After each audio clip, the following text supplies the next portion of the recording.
All right, Anthony, thanks for sitting with me, man. I love watching your fights, and breaking down fights is my thing. So I want to take a look at a couple of them with you and see what you think. All right, let's do it. So one thing that happens a lot is people end up talking about how powerful you are, how hard you hit, all that kind of stuff. But there's so much technique, so much mechanical efficiency. Like even in this 13 seconds, tell me a little bit about this. You know, Glover only has about 2 or 3 signature moves that he does when it comes to stand up. And I just knew I had to keep my composure the entire fight, no matter what happened. And I saw an opportunity and I just jumped on it. But I had already told my coaches that if I knocked Glover out, it would be by uppercut. Yeah. And I was circling, and he was circling. I was circling to my right, of course, which is my power hand. Yeah. And he was following me pretty hard. And I always knew I was faster than him. Yeah.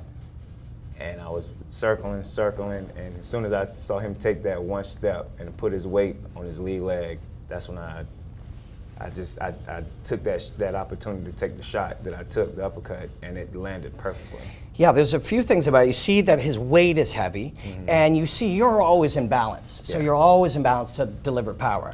But there's a couple of really cool things here. So you can kind of see it from that angle. We'll see an overhead shot, and then I just want to ask you about one thing here. I mean, it's beautiful, the timing. He's very stationary at the moment, but this next angle, we'll see it right here. That's when I hurt my hand. That. So what's happening right here? You know, I was so, like I say, as soon as I saw the opportunity, I took it. I meant to actually throw a left hook. It just happened to look like I was slapping him a little bit, which sometimes it just happens that way. And I brought his hand down.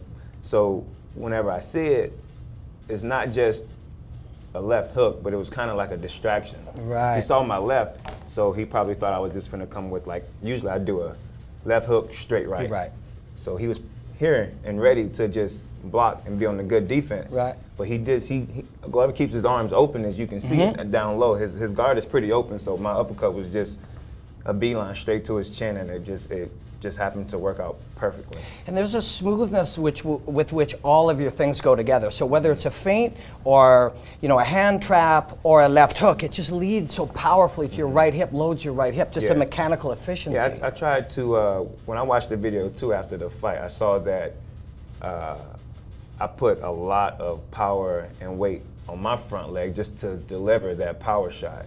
If you see it from a distance, you see that, like, my heel is off the ground, so I'm on my toes. Yeah. You know what I mean? When I throw the uppercut, my right foot is kind of off, just so I can deliver as much power as I can whenever I threw that punch. Oh, it's beautiful. And it ends up, whether it was a distraction or an instinct, because it's just you get this motion going where everything leads to everything else.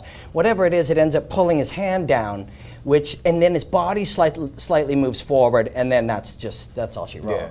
You know, it's just such a beautiful thing. And these are the things where when people are saying, oh, he's got crazy power, they just don't take the time to see how much the power comes from skill and technique. But at the same time, I saw him circling, but I also know he likes to throw that right hand left hook. Right. So whenever I was doing my left hook, he was just about to try and come over the top and throw a right hand, but I batted it down. Engaged his hand. Yeah. The way it came down here, and it just left him open to hit him with the uppercut. So it served two purposes. You got his weapon busy and led to your weapon. Yeah, exactly. Wicked stuff, man. Wicked stuff. Okay, let's look at another one. That was awesome. So, okay, this is cool. So this was a great, unreal performance. You have to be crazy happy with this one. I was. It's one of those moments where, like, when I walked out there, I knew I was going to win because the crowd was. It was me against Sweden. Yeah. Rumble versus Sweden. That's what it was. And they're silent, kind of here, or are they going crazy? They were very respectful overall. But I knew I had Gus that moment right there. Yeah. He looked away, and he showed just a little bit of weakness. And when he looked away, because I can look at somebody in the eyes and tell if they're ready or not. With Glover, I knew he was ready. He stared at me.